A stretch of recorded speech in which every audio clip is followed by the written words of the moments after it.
The hum of the airplane engines is a constant, dull roar that barely penetrates my thoughts. I stare out the window, watching the clouds drift by like cotton candy in a blue sky. My phone buzzes beside me, pulling me from my daydream. I glance down, hopeful. It's a message from Lisa, my wife. "Hey. How's the trip?" I type back, fingers dancing across the screen. "Good. Just landed. Missing you." I hit send and lean back, my heart lighter for a moment. The thought of her smile when I return home brightens my mood. But as the minutes stretch into an hour and then another, my excitement dims into a flicker of unease. There's no reply. I try to focus on the conference ahead, the presentations and networking opportunities that are supposed to elevate my career, but my mind keeps wandering back to Lisa. She should have texted back by now. Maybe she's busy. Or maybe she's just not in the mood to chat. As I step off the plane, I pull out my phone again, fingers crossed. Still nothing. I dismiss the anxiety gnawing at me, blaming the exhaustion of travel and the stress of the upcoming meetings. I text her again, "Everything okay at home?" The wait stretches on, and a knot begins to form in my stomach. I pace through the terminal, scanning the crowds, half hoping to catch a glimpse of her familiar face. But she isn't here. Finally, I drop my bag on the ground and take a seat, trying to calm my racing heart. I text her again, this time with a hint of urgency, "Lisa, please respond." The seconds turn into minutes, and with each passing moment, my agitation swells. I'm almost to the point of calling her when my phone buzzes.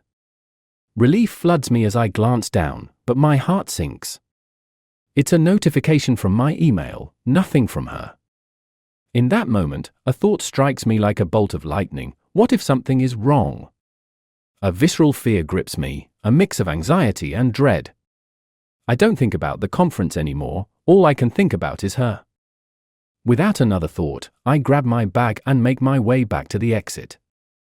I can't shake the feeling that I need to get home, that I need to see her. The city is alive with the sounds of rush hour, but I am numb as I jump into a cab and give the driver my address. "Everything all right?" he asks, glancing at me through the rearview mirror. I nod but don't respond. My heart pounds as we drive, each passing block intensifying my anxiety. The streetlights flash by in a blur, and I keep my eyes glued to the road ahead, willing the cab to go faster. When I finally reach our building, I leap out, my heart racing with every step towards the door. I pull out my keys, hands trembling, and insert the key into the lock. The click echoes in the stillness, but the door doesn't budge. I shove my shoulder against it, panic setting in. "Lisa!" I call out, my voice rising in desperation. "Open up. It's me." Silence. I pound on the door, adrenaline coursing through me. "Lisa! Please? Are you in there?" Still nothing. My mind races with horrible scenarios, an accident, a medical emergency. I fumble for my phone to call her, but my heart sinks as I remember I have no signal in the stairwell. I throw my weight against the door again, frustration bubbling over. Just then, I hear footsteps in the hallway. A neighbor peeks around the corner, concern etched on their face. "Everything all right?" I barely register them. My wife, she's supposed to be home. I can't get in. Their brow furrows. Maybe she stepped out? No. I snap, my voice sharper than I intend. She would have texted me. The neighbor shifts uncomfortably, but I ignore them, my focus zeroed in on the door. I take a deep breath, steeling myself, and kick the door. The wood shudders, but it holds firm. I'm about to try again when I hear a soft sound behind me. I turn to see the neighbor stepping back, their expression shifting from concern to something else, curiosity. "Fear?" "I should call someone," they say slowly, backing away. "No." I shout, turning back to the door. "I can't wait. I will not wait." With a rush of desperation, I launch myself against the door again, and this time it gives way. I stumble into the apartment, my breath caught in my throat. The room is dark, the curtains drawn tight. I call out again, "Lisa!" The silence is suffocating. I move through the apartment, the familiar layout suddenly alien. My heart pounds in my ears as I reach the bedroom door. I swing it open, half expecting to find her there, ready to scold me for barging in, maybe laughing at my worried texts. But the bed is empty. Panic grips me anew. I rush to the closet, flinging the doors open, only to find them almost bare. My heart sinks further as I see the half-packed suitcase on the floor, the clothes I bought her just a week ago still neatly folded. Then I notice something on the bedside table, a note. I reach for it, my hand shaking, and unfold the paper. My breath catches as I read the word scrawled in her familiar handwriting. I can't do this anymore. I've sold the apartment. I'm in Switzerland with someone else. I'm sorry. The room spins around me, and the note slips from my fingers, floating to the floor like a feather. My mind races, disbelief morphing into a blinding rage. She sold our home, our life together, and walked away without a second thought. And then it hits me, the betrayal, the deceit. I've been nothing but faithful, and she's thrown it all away for someone else. I feel a darkness brewing inside me, a desire for retribution that ignites my every thought. Lisa, my wife, has not only betrayed me but destroyed the life we built together. The thought of her in Switzerland, laughing and loving someone else, fuels a fire deep within. The door slams shut behind me as I step back into the hallway, fury boiling over. I don't know how yet, but I will make her pay for this. I will not let her get away with it. The world outside is a blur, but one thought crystallizes in my mind: revenge. I will ruin her fate, just as she has ruined mine. And in that moment, I realize this is only the beginning. I stand in the hallway, the weight of the betrayal still heavy on my chest. I can't just let this go. My mind races with possibilities, fueled by anger and a desire for retribution. Lisa may have thought she could escape without consequences, but she's wrong. I storm out of the building, the cool evening air hitting me like a slap. I need to think, to process this chaos, and my first instinct is to talk to someone who can help me make sense of it all. I pull out my phone, scrolling through my contacts until I find Ben, my best friend since college. He'll understand. I dial, my heart pounding in my ears as the phone rings. "Hey, man. How's the trip?" Ben's cheerful voice contrasts sharply with my mood. "Not good. Can we meet? I need to talk." "What happened?" "Just meet me at the corner pub in 30. "On my way," he replies, his voice suddenly serious. I arrive at the pub, a small, dimly lit place that's a staple for locals. I push through the door and scan the room until I spot Ben sitting at the bar, a pint of beer in front of him. He stands as I approach, his brow furrowed with concern. "Hey, what's going on?" I slide onto the stool beside him, my hands clenching into fists. "It's Lisa. She's gone." "What do you mean gone?" "She sold the apartment and ran off to Switzerland with someone else." Ben's eyes widen, disbelief etched across his face. "Are you serious? Just like that?" I nod, feeling the anger bubbling beneath my skin. "I found a note. She didn't even have the decency to tell me in person." "That's messed up, man." He takes a long sip of his beer, as if hoping it might help him process the information. "What are you going to do?" "I don't know yet, but I can't let her get away with this. She thinks she can just walk out and leave me behind." Ben leans in closer, his voice dropping to a conspiratorial whisper. "You need to find out who this guy is. You can't just let her live happily ever after in Switzerland." "Exactly," I say, my pulse quickening at the thought. "I need to track him down." "Do you have any idea who it might be?" I shake my head, frustration clawing at me. "No, but I'll figure it out." "I need a plan." "Let's start with her social media." "You know she posts everything," Ben suggests. I nod, feeling a spark of determination. "Right. I'll check her Instagram and Facebook." There's got to be something there. We finish our drinks, the weight of my despair slowly lifting as Ben offers ideas and support. He's always been there for me, a steady anchor in turbulent waters. When we leave the pub, I pull out my phone and open Instagram. I start scrolling through Lisa's recent posts, searching for any clue, any sign of the man who has taken her away. Each photo of her laughing with friends, or standing against picturesque backdrops, feels like a dagger to my heart. Wait, Ben says, suddenly stopping. Look at this. I lean closer as he points to a photo, taken a few weeks back, where Lisa is standing next to a tall, dark-haired guy with an easy smile. Who's that? I have no idea, I reply, a mix of anger and curiosity swelling inside me. But I'm going to find out. We walk down the street, my mind racing with thoughts of revenge and the thrill of discovery. As we pass a small cafe, Ben stops again, looking thoughtful. You know, I might have a way to dig deeper. I raise an eyebrow. What do you mean? There's this guy at work, Mark. He's a tech wizard.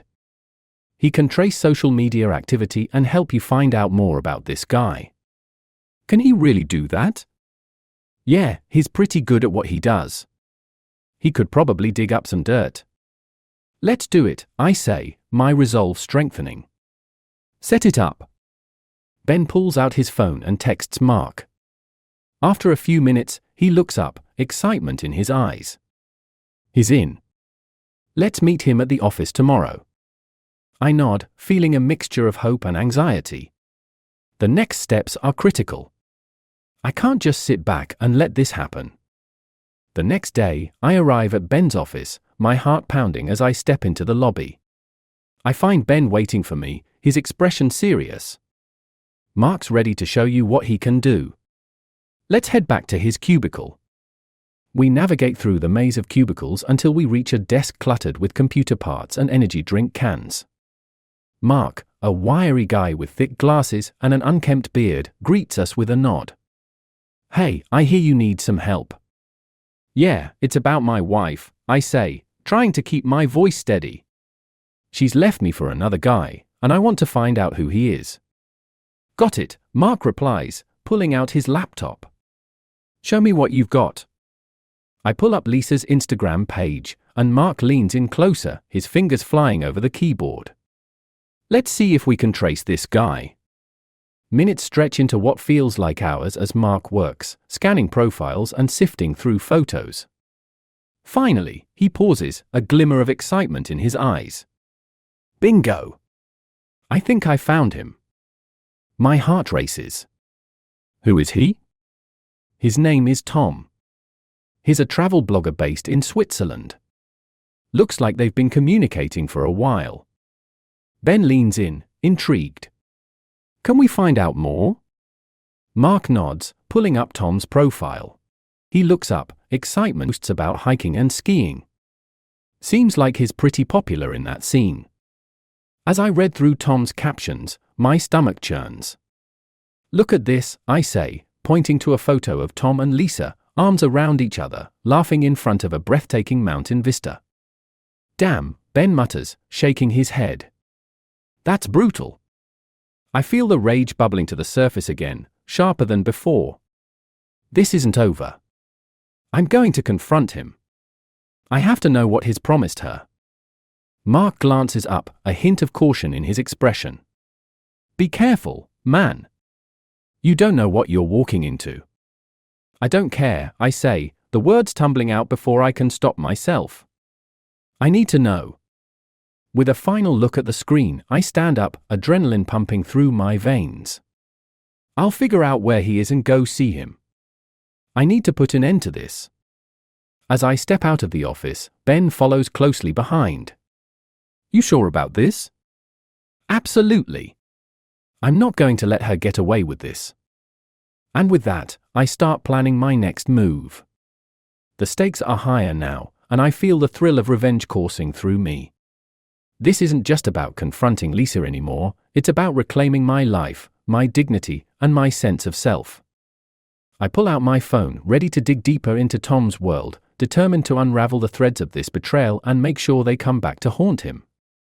I may have lost Lisa, but I refuse to lose myself in the process. And as I plot my next steps, I can't shake the feeling that the real battle is just beginning.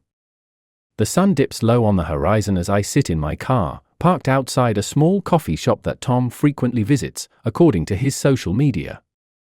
My heart races with anticipation and anger. I grip the steering wheel, knuckles white, trying to calm the storm brewing inside me. "Are you sure you want to do this?" Ben asks from the passenger seat, his expression a mix of concern and curiosity. I nod, determination set in my jaw. I have to. I need answers. Ben glances out the window, the late afternoon light casting long shadows across the street. Just remember, you don't know what he's like. This could get messy. Messy is exactly what I need right now, I reply, my voice sharper than I intend. The coffee shop's outdoor seating area is bustling with patrons, and I spot Tom easily, a tall guy with a relaxed demeanor, casually scrolling through his phone. He's everything I'm not, carefree, unburdened, and seemingly unfazed by the chaos he's caused in my life. Okay, let's go, I say, taking a deep breath as I push open the car door. The smell of freshly brewed coffee wafts through the air, mixing with the scent of baked goods. My stomach churns, but it's not from hunger, it's from the adrenaline coursing through me. We walk toward the cafe, and I try to play it cool, but my heart pounds like a drum. What's the plan? Ben whispers, his eyes darting between Tom and me. I just want to talk to him. Find out what he knows about Lisa. Ben raises an eyebrow, clearly skeptical. And if he doesn't want to talk? Then I'll make him talk, I reply, my voice low and tense. As we approach Tom's table, I take another deep breath. He looks up, a puzzled expression crossing his face. Can I help you? I don't hesitate. Tom? We need to talk. His brow furrows as he glances at Ben, then back at me. About what? About Lisa. The name hangs in the air, thick with tension. Tom shifts in his seat, his casual demeanor slipping. I don't think that's any of your business. Oh, it's very much my business, I say, leaning in closer, my voice low and steady. She's my wife. A flicker of surprise crosses his face, quickly masked by a hardened expression. I don't know what you think you know, but... I know enough, I interrupt, feeling the heat rising in my chest. You think you can just swoop in and take her away from me? What did you promise her? Tom stands up abruptly, his chair scraping against the pavement. I'm not doing this here. Let's take it somewhere else. Fine, I say, motioning for Ben to follow. We step away from the cafe, the sounds of the bustling crowd fading into the background. What's your problem, man? Tom snaps, anger boiling over. My problem? I ask incredulously. You're the one who took my wife. What kind of person does that? Lisa made her own choices, he replies, crossing his arms defensively. You have no idea what was going on in her life. No idea? I spit, frustration spilling over. I had no clue she was unhappy, let alone cheating on me. Tom runs a hand through his hair, a mixture of annoyance and concern flickering in his eyes.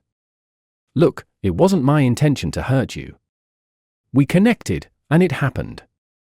Connected? I scoff. You think this is some kind of romance novel? You ripped apart my life. Ben steps forward, his voice calm but firm. We just want to know what Lisa told you. Did she even mention me? Only that she was leaving you, Tom replies, his tone softening slightly. She was unhappy, and I didn't push her into anything. I just happened to be there.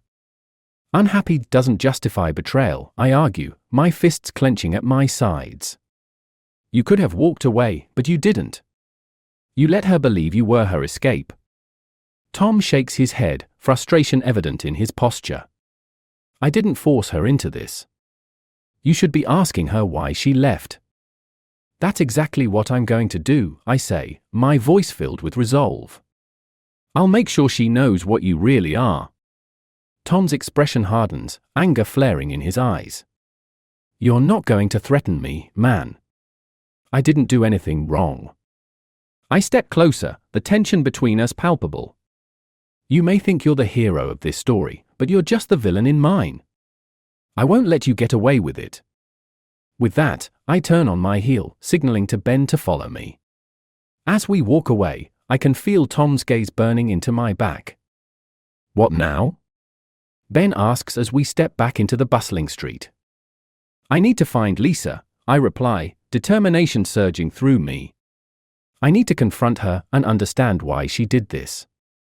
Where do you think she is? Ben asks, glancing at his phone. She posted a photo of herself last week in Geneva, I say, recalling the details from her social media. I'll check her usual haunts first, maybe she'll show up at one of those places. Let's start with the apartment, Ben suggests, his brow furrowing. She might have left something behind. I nod, grateful for Ben's support. Right. Let's go. We head back to my car, the urgency of the situation propelling us forward. I replay Tom's words in my mind, each one a thorn in my side.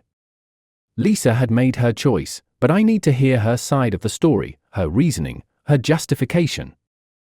As we drive through the city, I can feel the anxiety creeping back in. What will I say to her? How will she react? The questions swirl in my mind, fueling my determination. When we arrive at the apartment, I hesitate at the door.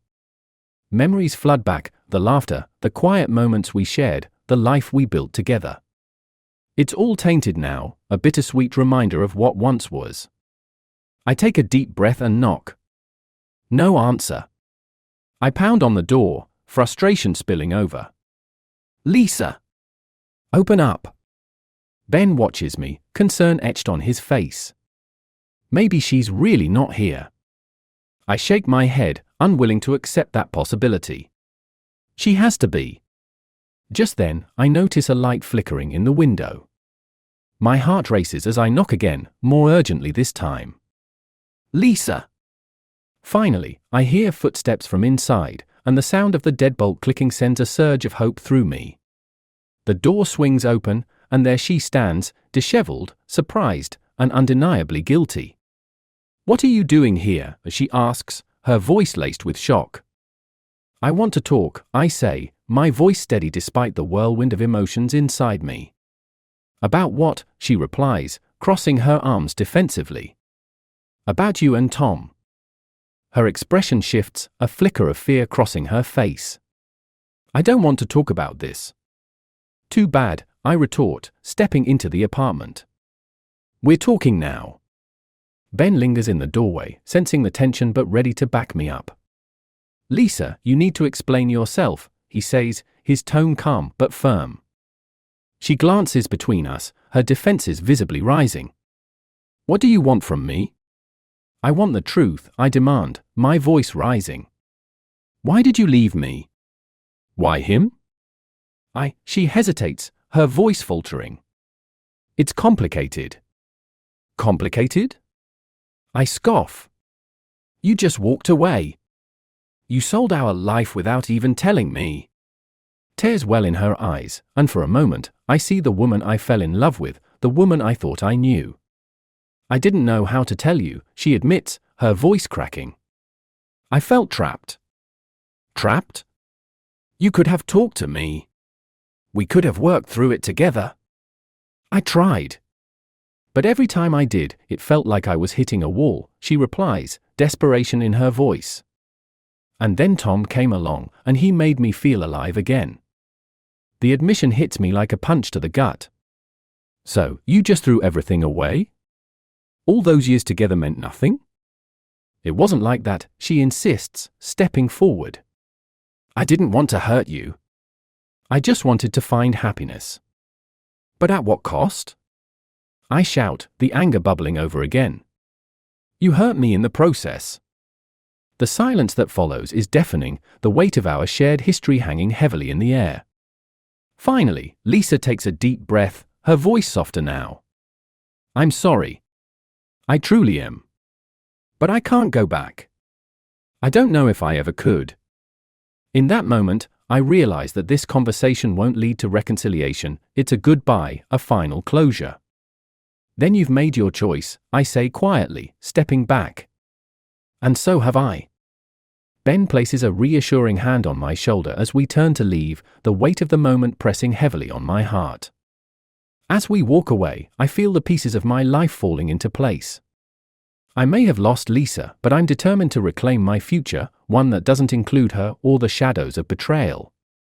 The real battle is still ahead, and as I step into the cool evening air, I can't shake the feeling that this is only the beginning. As Ben and I walk away from Lisa's apartment, the silence between us is heavy with unspoken words. My mind races, a whirlwind of emotions churning beneath the surface. I can't believe what just happened. I thought I'd find closure, but instead, I feel more lost than ever. What do you think? Ben finally breaks the silence as we reach the car. I don't know, I reply, my voice strained.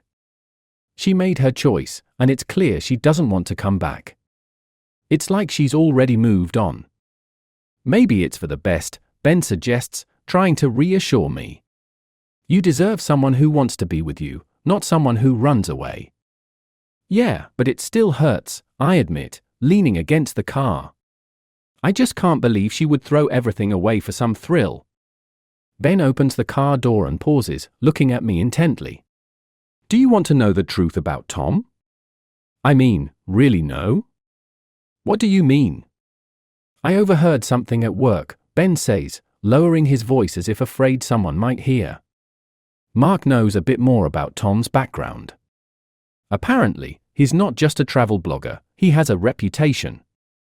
What kind of reputation? My heart races, the anger bubbling back up. Some shady dealings, you know?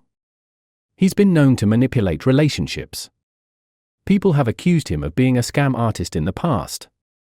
Are you serious? I can't believe what I'm hearing. She could be in real danger. I think you should talk to Mark.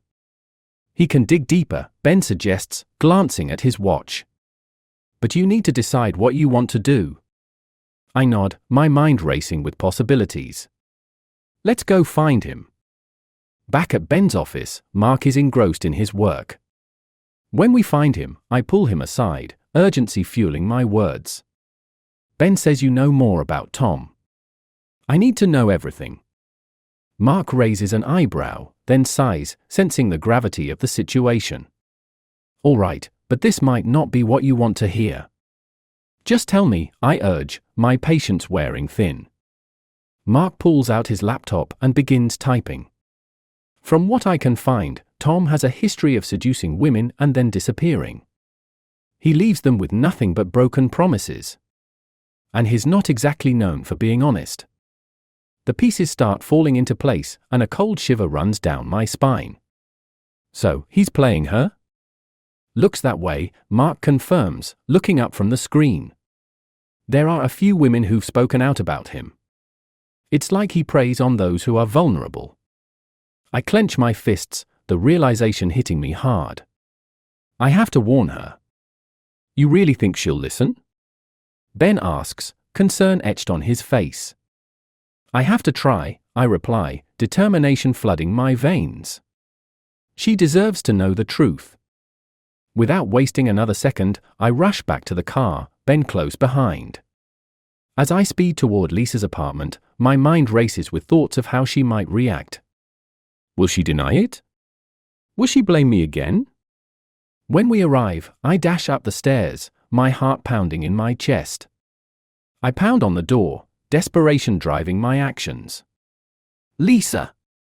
Open up! A moment later, she flings the door open, her eyes wide with surprise and something else, fear. What are you doing here? I need to talk to you, I say, trying to catch my breath. I don't want to talk about this, she snaps, clearly on the defensive. I'm not here to argue. I'm here to warn you. She crosses her arms, the familiar wall going up between us. Warn me about what? About Tom, I reply, my voice steady. He's not who you think he is. I've learned things that you need to know. Her expression hardens, and I can see the anger bubbling just beneath the surface. You're just trying to manipulate me because you're upset. Manipulate you? I take a step closer, frustration boiling over. I'm trying to protect you. He's been known to use women, and I don't want you to get hurt. She shakes her head, dismissing my words. I don't need your protection. I made my choice. I can't believe she still refuses to listen. Lisa, please. You have to believe me. I spoke to someone who knows about him. He has a history of leaving women high and dry. You're just jealous, she accuses, her voice rising. You can't stand the thought of me being happy with someone else. It's not about jealousy. I shout back, exasperated. This is about your safety. Get out, she screams, her face flushed with anger. You have no right to come here and tell me what to do. I take a step back, hurt piercing through my frustration. You think I want to be here? You think I want to see you with him? Then stop. Just stop. The silence that follows is suffocating, filled with all the things left unsaid. I just want you to be happy, Lisa, I say, my voice softer now, but she's already made her choice. Then let me be happy, she snaps, closing the door in my face. I stand there for a moment, the weight of her rejection settling heavily on my shoulders. Ben steps up beside me, watching the door with concern. What now? She's not going to listen, I say, my heart sinking. I have to go after him. I can't let her fall for his lie because you're upset. Are you sure that's a good idea? Ben asks, worry etched on his face. I don't care. I need to confront him, I reply, determination flaring inside me. He's not going to get away with this. We jump back in the car, and I can feel the adrenaline coursing through my veins. Where do you think he'll be? Ben asks, glancing at me. I remember the travel blog and the photos he posts. He's probably at that hiking trail he's always raving about. Let's check there. We drive out of the city, the landscape shifting as we enter the more rugged terrain. My heart pounds with anticipation and dread. As we approach the trailhead, I scan the area for any sign of him. There! I point as I see a group of hikers gathered at the entrance, and in the middle of them is Tom, looking carefree and relaxed. Stay here, I tell Ben, my voice tense. I step out of the car, my heart racing as I approach Tom. He's laughing, completely unaware of the storm brewing behind him. Tom! I call out, my voice sharp and commanding. He turns, surprise washing over his face as he sees me. What's this? A surprise visit? Cut the crap, I say, stepping closer. We need to talk. Tom's expression shifts, annoyance creeping in. About what? About Lisa, I reply, my voice low but firm. She deserves to know the truth about you. Truth? He laughs, shaking his head. And what truth would that be? That you're a con artist who preys on women. I shout, my anger boiling over. You don't care about her. You just want to use her. Tom's eyes narrow, a dangerous glint in them. You really think you can just come here and ruin what I have with her? You're pathetic. I'm trying to protect her, I say, my voice steady despite the adrenaline surging through me.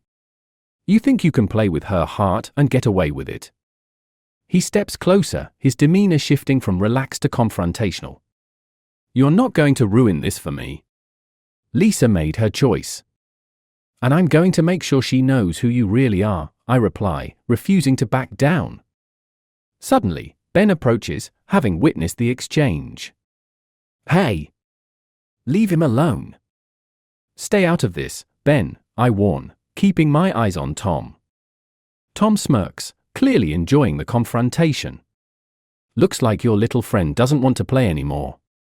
You think this is a game? I retort, my fists clenched. You're about to lose. Tom laughs, but the sound is hollow.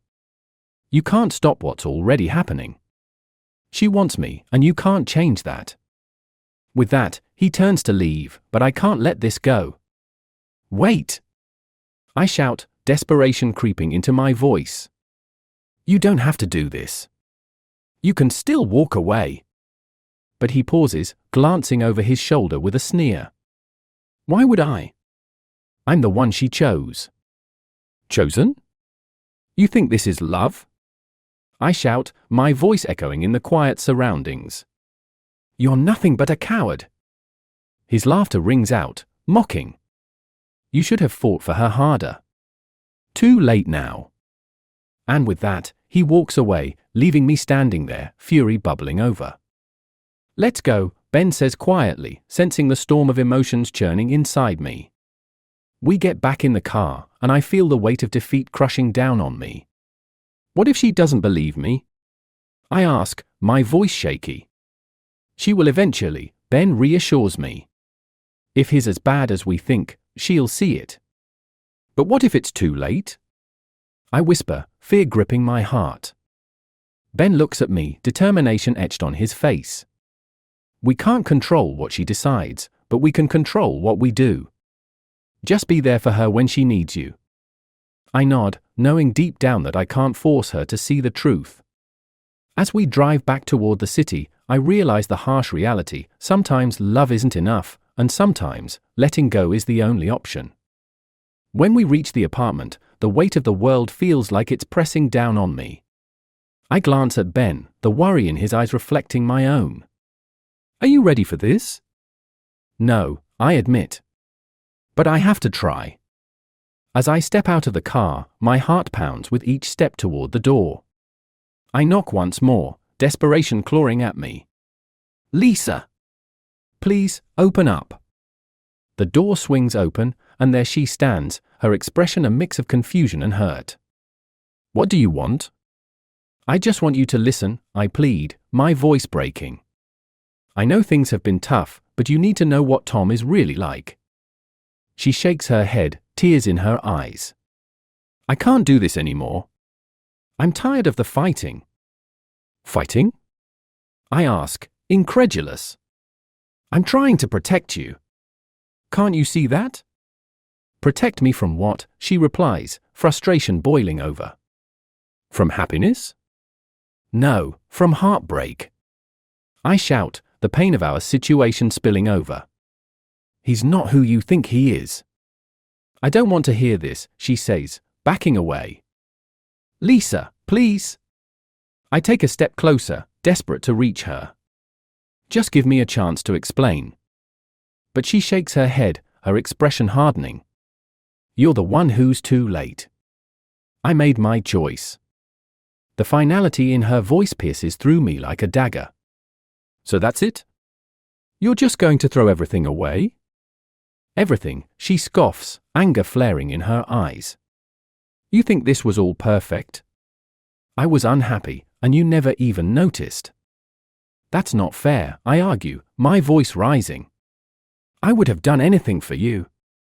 Anything but listen, she shoots back, her voice laced with bitterness. The silence that follows is deafening, filled with all the hurt and resentment that has built up between us. I can't keep doing this, she finally says, her voice trembling. I don't want to fight anymore. Then you're choosing him? I ask, my voice barely above a whisper. I can't keep living in the past, she replies, tears streaming down her cheeks. I'm sorry.